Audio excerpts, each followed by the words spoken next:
నిజంగా ఇదైతే ఒక హఠాత్ పరిణామం అనే చెప్పాలి. నిన్న రాత్రి నుండి ఇదే సూపర్ స్టార్ మహేష్ బాబు గారు అలాగే ఎస్ఎస్ రాజమౌళి గారి కాంబినేషన్ లో రాబోయే సినిమా స్టోరీ ఇదే అని తెగ వైరల్ గా మారింది. మనం ఇప్పుడు ఈ వీడియోలో అసలు ఆ స్టోరీ ఏంటో తెలుసుకుందాం. అసలు ఆ స్టోరీ ఎలా స్టార్ట్ అయిందంటే, అనగనగా ఒక దట్టమైన అడవి ప్రాంతం అన్నమాట. అసలు ఆ అడవి ప్రాంతం ఎలాంటిదంటే, ఆ అడవిలో చాలా అంటే చాలా అంటే మహా క్రూరమైన జంతువులు అయితే నివసిస్తూ ఉంటాయి. సింహాలు కావచ్చు, పులులు కావచ్చు, చిరుత పులులు కావచ్చు, లేకపోతే హైనాలు కావచ్చు, తోడేళ్ళు కావచ్చు, ఇన్ని క్రూరమైన జంతువులు అయితే ఆ అడవిలో అయితే నివసిస్తూ ఉంటాయంట. కానీ ఆ అడవిలో ఈ క్రూరమైన జంతువుల కంటే క్రూరమైన మనుషులైతే నివసిస్తూ ఉంటారంట. ఆ నివసించే జాతి పేరే హిడింబా జాతి మనుషులంట. ఈ హిడింబా జాతి వాళ్ళు చాలా క్రూరమైన వాళ్ళు, అట్ ద సేమ్ టైం చాలా పవర్ఫుల్ కూడా. వీళ్ళు ఎంత పవర్ఫుల్ అంటే, నార్మల్ గా అడవిలో ఉన్న జంతువులకి రాజు సింహం కదా, ఆ సింహం పంజా సైతం వీళ్ళ పవర్ ముందు అయితే పనికిరాదనమాట. అంత పవర్ఫుల్ వీళ్ళు. ఆ అడవికి, ఆ అడవిలో ఉన్న సింహాలకి, ఆ అడవిలో ఉన్న మిగతా జంతువులకి, ఇంకా అడవిలో నివసించే మిగతా తెగల వారికి కూడా వీళ్ళు చెప్పిందే వేదం. వీళ్ళు ఏం చెప్తే అది అక్కడ రూల్ అనమాట. ఆ హిడింబా జాతికి ఇద్దరు లీడర్లు అనమాట. ఒకటి పేరు రానా, ఒకటి పేరు రుద్ర. ఇద్దరు చాలా powerful, at the same time ఇద్దరు చాలా కలిసిమెలిసి అయితే ఉంటారు. కానీ రానా పెద్దవాడు, రుద్ర చిన్నవాడు. రానా కంటే రుద్ర కొద్దిగా తెలివైనవాడు అనమాట. అంతే తప్ప వీళ్ళిద్దరిలో ఎటువంటి తేడా అయితే ఉండదు.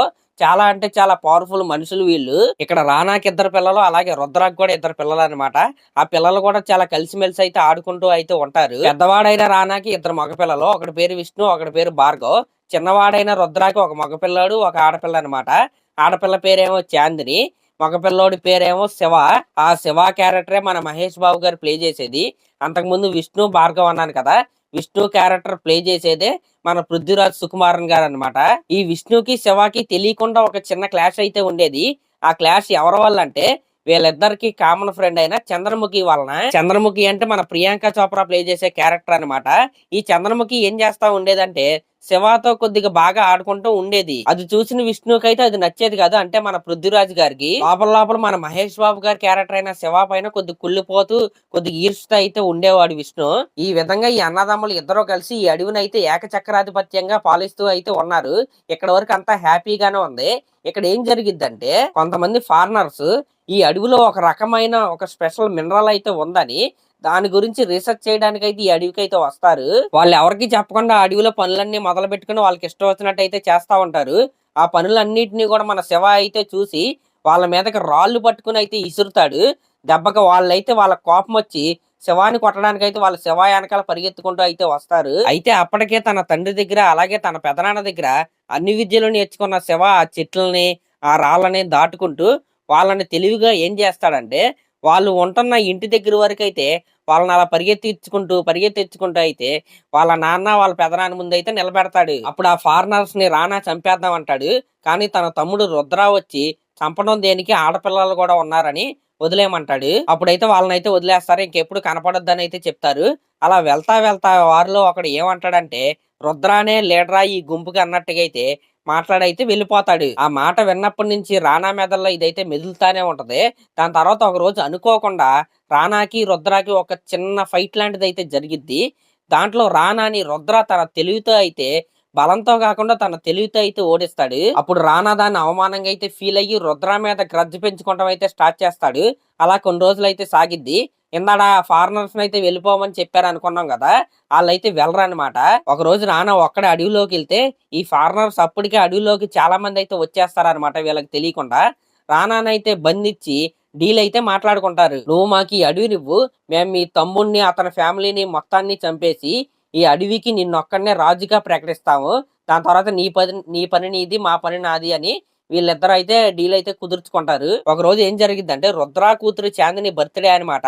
ఆ బర్త్డేని వీళ్ళు రకరకాలుగా అడవిలో ఎలా చేసుకుంటారో అలా అయితే చేసుకుంటా ఉంటారు. అదే టైంలో ఫారినర్స్ అయితే అటాక్ చేస్తారు. అప్పుడు అటు రానా ఇటు రుద్ర అందరూ కలిసి పోరాడుతా ఉంటాడు. అలా బాగా భీకరంగా కొట్టుకుంటున్న సమయంలో ఒక ఫారినర్ రానా మీదకి కత్తి విసురుతాడు. తన ప్రాణాన్ని సైతం లెక్క చేయకుండా అన్నకి తగులుతున్న ఆ కత్తికి మన రుద్ర అయితే ఎదురుపడి ఆ కత్తినైతే చేత్తో పట్టుకుని అయితే రెడీగా ఉంటాడు చంపడానికి. ఈలోపు అన్నయ్య నువ్వు వెళ్లి పిల్లల్ని కాపాడు అని అరుస్తూ రుద్ర అయితే తన అన్నకి ఎదురు నిలబడి నడిపిస్తూ ఉంటాడు. ఈ లోపు వెనక నుండి రానా రుద్రాన్ని పొడి చేస్తాడనమాట. కేవలం రుద్రానే కాదు, రుద్ర యొక్క భార్యని పొడి చేస్తారు, రుద్ర యొక్క కూతురుని కూడా పొడి చేస్తారు. ఇలా వీళ్ళందరూ కొట్టుకుంటున్నప్పుడు విష్ణు, శివ, భార్గవ్ ఇంకా చంద్రముఖి అయితే ఈ ఫైట్ జరుగుతున్న స్థలం నుంచి చాలా దూరంగా అయితే పరిగెడతారు.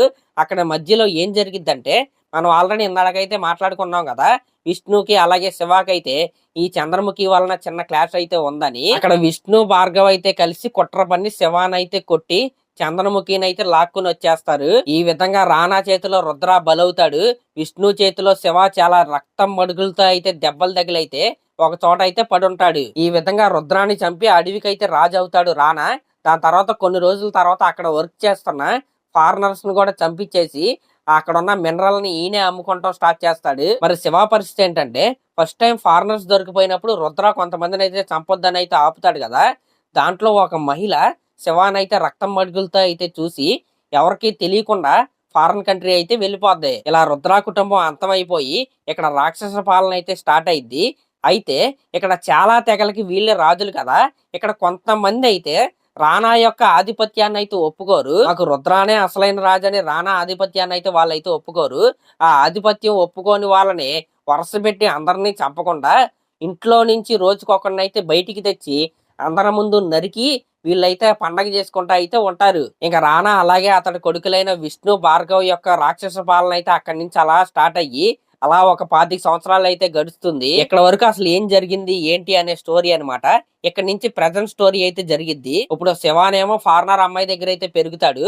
ఇప్పుడు శివ ఇండియాకి వచ్చి ఇక్కడ వీళ్ళందరినీ కాపాడాలంటే చాలా అంటే చాలా కష్టం అనమాట. శివ కూడా ఫారిన్ కంట్రీలో పెరగటం వల్ల, అలాగే తన చిన్నప్పుడే తల్లిదండ్రులను అందరినీ పోగొట్టుకోవటం వల్ల ఒక చిన్న రకమైన షాక్ లోకి అయితే వెళ్ళి తన జ్ఞాపకాలన్నీ అంత ఇదిగా అయితే గుర్తుండవు ఆయనకి. అంటే శివ చాలా పాష్ గా పెరుగుతాడు, చాలా డబ్బులో పెరుగుతాడు, చాలా ఇగో అనమాట, మామూలు ఇగోయిస్ట్ కాదు. అంత ఇగోయిస్ట్ అయిన శివకి తన తల్లి అంటే పంచ ప్రాణాలు అనమాట. తన తల్లి నువ్వు ప్రాణం ఇచ్చేయి అంటే ఒక్క సెకండ్ కూడా ఆలోచించకుండా ఇచ్చేస్తాడు. అలాంటిది ఒక రోజు శివ బర్త్డే అయితే వస్తుంది. ఆ శివ బర్త్డే రోజు తన తల్లి తనతో కొద్దిగా ఎమోషనల్ గా అయితే మాట్లాడి ఒక లాకెట్ అయితే ఇస్తుంది. నేనున్నా లేకపోయినా ఈ లాకెట్ నీ మెడలో ఉంటే నేను నీతో ఉన్నట్టే అని ఆవిడైతే చెప్పింది శివాకి. అలా కొన్ని రోజులు అయితే గడుస్తా ఉంటది. ఇక్కడ ఇండియాలోనేమో వీళ్ళ అరాచకం అయితే పెరిగిపోతా ఉంటది. అక్కడ శివ వస్తే గాని ఇక్కడ వీళ్ళ బారి నుండి వీళ్ళని కాపాడేవాళ్ళు లేరు. అక్కడ ఏం జరిగిద్దంటే, శివ ఒక అమ్మాయితో అయితే లవ్ లో అయితే పడతాడు. యాక్చువల్ గా ఆ అమ్మాయి ఒక దొంగ అనమాట.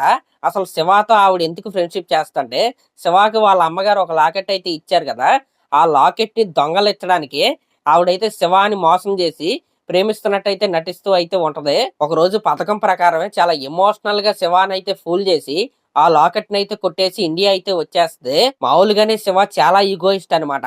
అసలు అతను ఎంత ఈగోయిస్ట్ అంటే, ఆ లాకెట్ కోసం ఎక్కడో అమెరికాలో ఉన్న శివ ఇండియాకి అయితే వచ్చేస్తాడు ఆ అమ్మాయి గురించి తెలుసుకుని. ఆ శివకి చాలా సింపుల్ గా తన అడ్రస్ అయితే దొరికిపోతా ఉంటది. అలా దొరుకుతూ దొరుకుతూ దొరుకుతూ ఇందాక అడివని మాట్లాడుకున్నాం కదా, అది ఇప్పుడు ఒక విలేజ్ లాగా అయితే మారింది. ఆ విలేజ్ కి అయితే శివ అయితే వస్తాడు. శివ అప్పుడు ఆ విలేజ్ దగ్గరికి రాగానే దుమ్ము కావచ్చు, ధూళి కావచ్చు, ఇంకా వర్షం కావచ్చు, ఎండ కావచ్చు, అన్ని మామూలుగా రావన్నమాట.